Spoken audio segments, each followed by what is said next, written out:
Hey there, mental explorers. Welcome back to the grand arena of micro matters. We're all about transforming humble, everyday actions into colossal, life-enhancing victories over time. And trust me when I say you've scored a front row seat at the best show in town, the second installment of our series on mental models. Have you ever wondered how to turbo boost your thinking power?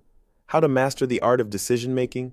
Or maybe how to add an extra shine to your interactions with the world? Then, my friend, this is your golden ticket. Today, we'll plunge into the world of social proof, unmask the tricks of confirmation bias, and sharpen our wits with Occam's razor, just to name a few. By the end, you'll be the mental gymnast you've always aspired to be. If you happen to miss the inaugural show of why mental models matter, how to set them in motion, and a sneak peek into 6 intriguing models, no worries. The link in the video card above is your instant time machine. Before we strap ourselves into this mind-bending ride, I have a tiny favor to ask. If you enjoy the intellectual thrills we're serving at Micro Matters, show us some love with a thumbs up and a subscription. It's like a friendly high five, letting us know you're ready for more brainy adventures. Now buckle up as we dive back into the cosmos of cognition.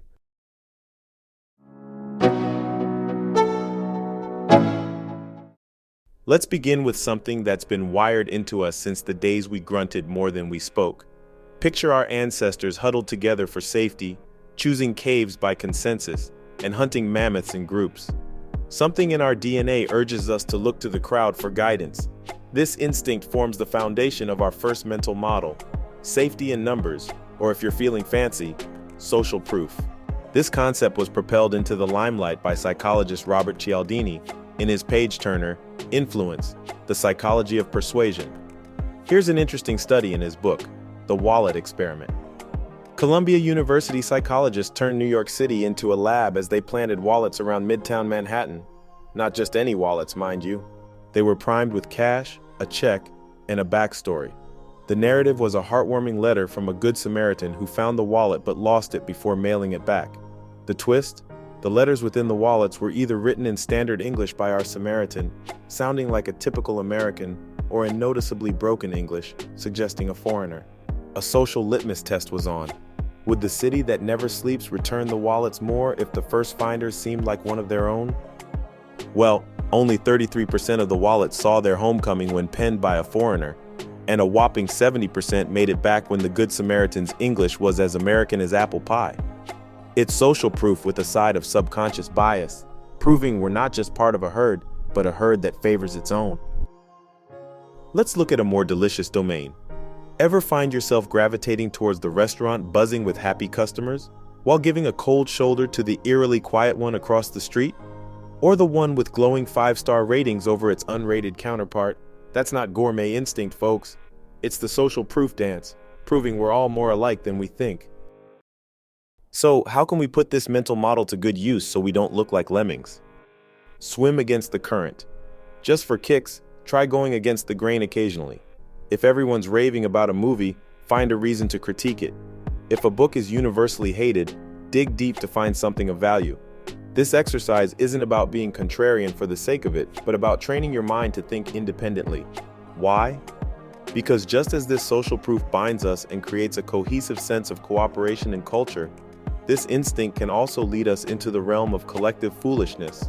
Don't forget that thousands of people were tried and executed between the 14th and 18th centuries because of witch hunts. Enough said.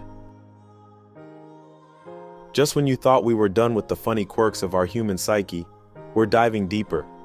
From the societal influences of social proof, we're looking at a more personal bias, one that happens right inside the cavernous depths of your noggin. Picture confirmation bias as that stubborn know-it-all friend who refuses to acknowledge they might be wrong. You know, the one who takes a speck of information that supports their beliefs and runs a marathon with it, all while conveniently ignoring anything that might challenge their viewpoint. Confirmation bias is our tendency to cherry-pick information that confirms our existing beliefs or theories while downplaying or ignoring the facts that contradict them. It's like our brain is a DJ, playing only the tunes it likes and skipping the ones it doesn't. Confirmation bias has been tripping us up for centuries, but it wasn't until 1960 that our buddy, British psychologist Peter Wason, put a name to it. After a series of experiments, he demonstrated that people are prone to seeking confirmation of their current hypothesis, rather than refuting it. And just like that, confirmation bias earned its rightful place in the lexicon of psychology. So how can you outsmart yourself? When you form an opinion, actively seek information that contradicts it. Yes, it might feel like playing devil's advocate, but it's a surefire way to break the chains of confirmation bias. And recognize that the feeling of discomfort when you encounter opposing views is a sign of growth. It's like mental yoga, stretching your flexibility of thought. Confirmation bias can make us close-minded and stale in our thinking. Remember, it's a wide, diverse world out there. Let's not limit ourselves to the narrow paths our biases carve out for us. Now that we've wrapped our minds around confirmation bias, that crafty little puppet master of our perspectives, let's switch gears. Well, more like switchblades. Prepare to meet a razor that doesn't seek stubbles but assumptions. Occam's razor. It's a principle named after William of Occam, a 14th century friar, philosopher, and theologian who believed in keeping things simple. The idea behind Occam's razor is this: among competing hypotheses, the one with the fewest assumptions should be selected. In other words, if a simpler explanation fits the facts, then don't complicate things. Let's pause for a moment of linguistic trivia. You may have noticed the CK in William of Occam's name, while the principle has a CC. The best guess is that the CC in Occam is a Latinized spelling. Latinizing words was common at the time as it was the language of the church and learning, particularly philosophy. Now imagine you're home alone and suddenly hear a loud crash from the backyard. Is it an intergalactic conflict, or did the neighbor's cat knock over your trash can? Applying our newly honed razor, the alien theory shaves off due to its extra assumptions. Just like when you wake up with a pounding headache, don't fast forward to rare tropical diseases unless you've just stumbled out of a rainforest adventure. Dehydration or poor sleep often solves that mystery. How can you start shaving unnecessary complexity out of your daily life? Whenever you face a problem, try coming up with multiple solutions. Then use Occam's razor to choose the simplest one that requires the fewest assumptions. Remember, life is complex enough as it is. No need for us to add any extra spice to it. As is our motto here at Micro Matters, keep it cute, keep it simple. And in the spirit of simplicity, I have a very uncomplicated request. Just 2 clicks. One for that like button and another to hit subscribe. A simple way of saying, hey, I enjoyed this. Because after all, why complicate support? Luckily, we're not done slicing and dicing yet, as we pick up another razor of wisdom. Enter Hanlon's razor. This mental model reminds us not to attribute to malice what can be explained by cluelessness. A brutal yet humorous assessment of human nature, right? Even though this tool of thought was coined by Robert J. Hanlon, it has been voiced by many people throughout history. It appears to have been a favorite of Napoleon Bonaparte, who was once reported to have said, "Never ascribe to malice that which is adequately explained by incompetence." Consider the example of the guy who cut you off in traffic this morning. Hanlon's razor asks you to entertain the possibility that they're not a jerk, intentionally trying to ruin your day. Perhaps they're simply spaced out, battling the dragons of a bad day, or didn't have their morning coffee. We all have been temporarily deserving of bad behavior at some point or another. But how do we apply Hanlon's razor in our daily lives? At the end of each day, reflect on an instance where you felt wronged or slighted. Could Hanlon's razor provide a different perspective?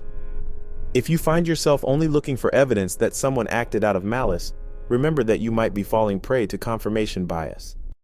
Make it a habit to seek evidence that contradicts your initial perception. Life pro tip: if the same person's actions consistently bother you, consider initiating a non-confrontational conversation to understand their perspective. You might find that they were oblivious to the impact of their behavior.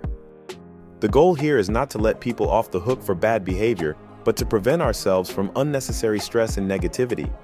After all, wouldn't you rather live in a world full of bumbling idiots than evil villains? If Hanlon's razor has taught us anything, it's that life is a series of gentle missteps rather than a nefarious plot.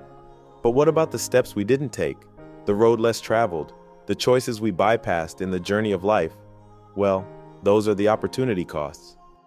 Opportunity costs are the prices you pay for every choice you make, the invisible tag on every decision.